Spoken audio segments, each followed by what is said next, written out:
Move out and draw fire, because we are the War Department. Godspeed. Attention.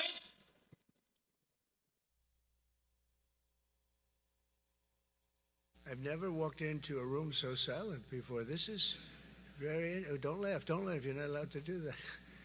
You know what? Just have a good time. And if you want to applaud, you applaud. And if you want to do anything you want, you can do anything you want. And if you don't like what I'm saying, you can leave the room. Of course, there goes your rank. There goes your future. Gavin Newsom and Gavin Newsom's press office are still mocking the hell out of Trump and MAGA. Here we have this picture. Please take it, screenshot it for something. This was Pete Hegseth at his big meeting this morning. It says, "I'm War Secretary," because you know it's the Department of War right now. There is definitely a lot of seriousness going on with the government shutdown, but still, let's do some mockery first. So Christian says, Pete showing up like, "I'm important. I made boom boom in my pants." Perfect Trump cabinet material. And then this person at the bottom said, named Texas BB says, "If you think you are funny, fail. Go away, creep." Another picture to screenshot. This says, "Time for your daily walk, Donald. No stairs." And here we have SS Stephen Miller walking Donald Trump. And this almost like Daddy Vladdy when he is walking Donald Trump, because Donald Trump is everyone's B word. All right, so here's Pete Hegseth. It says, Hegseth says it's not a good look for our military to have overweight people commanding it.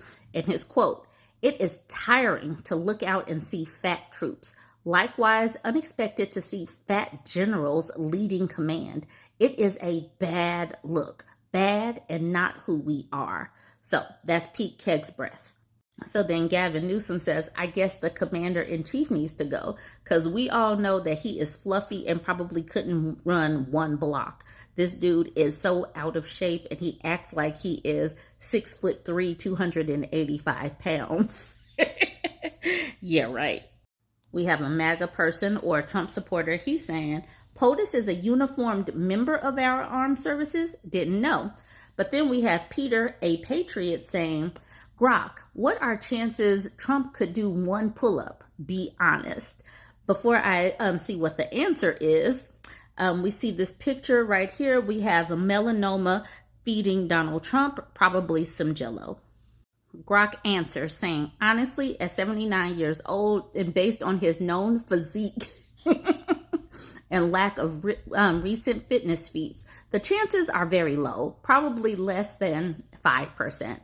No public evidence of him ever trying one or ever doing one or ever doing a push-up, probably." Remember, the question was about doing a pull-up, and this person, Vietnam, says the kind they sell in a baby aisle, talking about wearing a pull-up. That is funny. Joey says less than absolute zero. Han Shanity says, "Let's start at touching his toes. Let's start really small." Okay, John says this. "He could probably do a CrossFit fake pull-up if there was a basket of cheeseburgers slathered in ketchup above the bar. You know, is it a Big Mac? Is there a Diet Coke nearby? He's probably onto something." One more picture for you to screenshot, and now I'm going to get to some actual news. The press office for Gavin Newsom reshared this memo from Russell Vought. It says Trump and his lapdogs are shutting down the government to rip healthcare away from 20 million Americans. Welcome to the golden age. Because the Republicans are determined to make this about the Democrats, even though the Republicans, once again, have all of Congress. They have the House and the Senate. They have the president. They have the Supreme Court. They have all of the government right now, but they still can't govern. Let's look at this memo. This says appropriations provided under the full year Continuing Appropriations and Extensions Act 2025 expire at 11:59 p.m. tonight. On September 19th, the House of Representatives passed H.R. 5371, a clean continuing resolution that would fund the government through November 21st. Unfortunately, Democrat senators are blocking passages of H.R. 5371. in the Senate due to Democrats' insane policy demands, which include $1 trillion in new spending. President Trump supports passage of H.R. 5371, but now it is clear that Democrats will prevent passage of this clean CR prior to 11:59 tonight and force a government shutdown. As such, affected agencies should now execute their plans for an orderly shutdown. It is unclear how long Democrats will maintain their untenable posture, making their duration of the shutdown difficult to predict. Regardless, employees should report to work for their next regularly scheduled tour of duty to undertake orderly shutdown activities. We will issue another memorandum indicating that government functions should resume once the president has signed a bill providing for appropriations. Agencies should continue to closely monitor developments, and OMB will provide further guidance as appropriate. We greatly appreciate your cooperation and the work you and your agencies do on the behalf of the American people. Mason posted this comment underneath this. Under government shutdown, it says Trump has had 4, Biden has 0. It says under President Donald Trump, there was one in January 2018 that lasted for 3 days. February 2018 lasted several hours and did not result in federal employee furloughs. 2018 to 2019 lasted 35 days and was the longest shutdown in American history. And now we have another one, October 2025. It will start on October 1st. Yay. This is where we are. Yay. The talking points from Trump and the Republicans is that the Democrats want illegal immigrants to have health care and that everything is all about transgender for all. So that's the talking point, and that's the reason why on Donald Trump's page it's all about Hakeem Jeffries wearing a sombrero. This is what they are going with right now, talking about it's all about illegal immigrants and wearing this sombrero.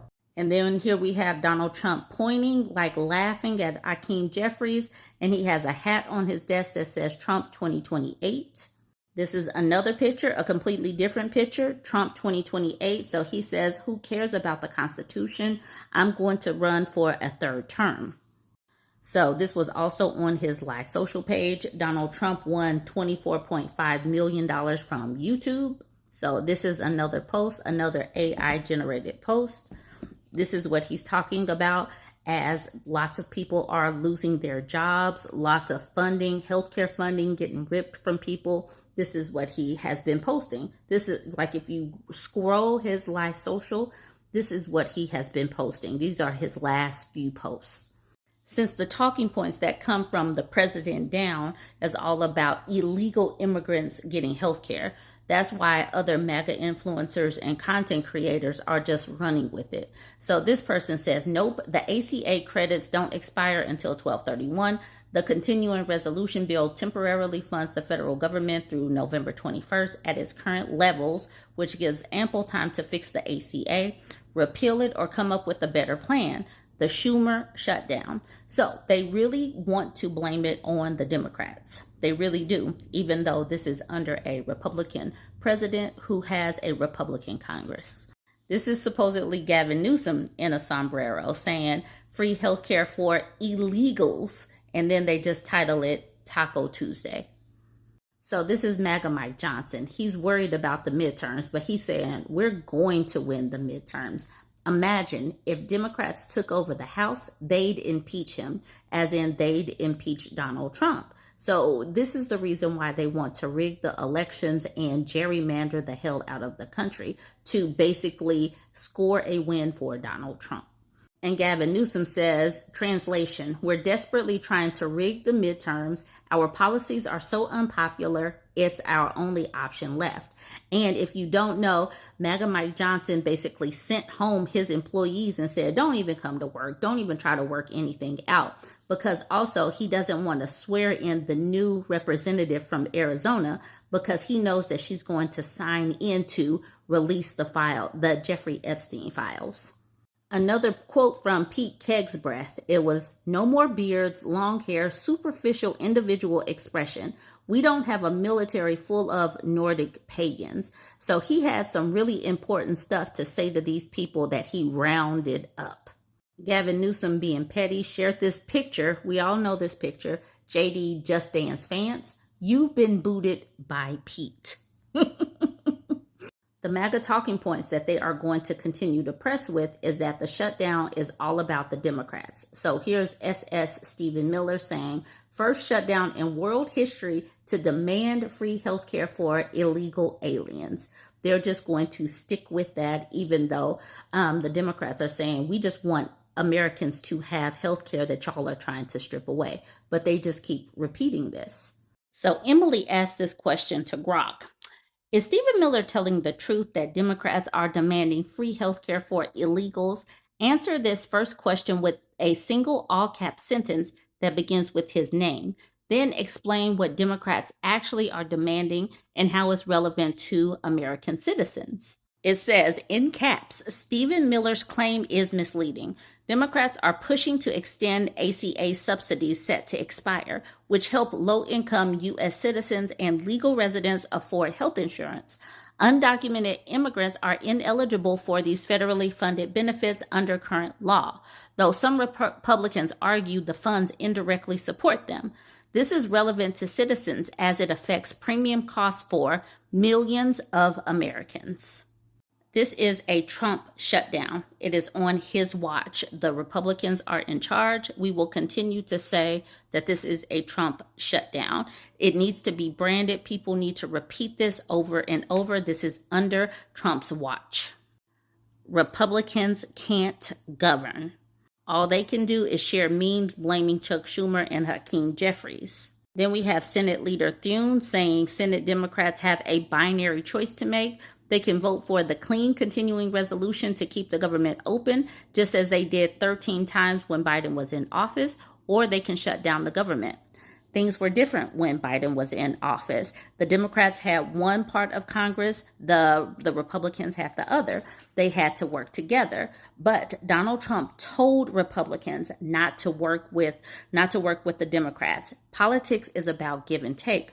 Republicans don't want to give anything. They don't want to play politics with the Democrats. So this is the result.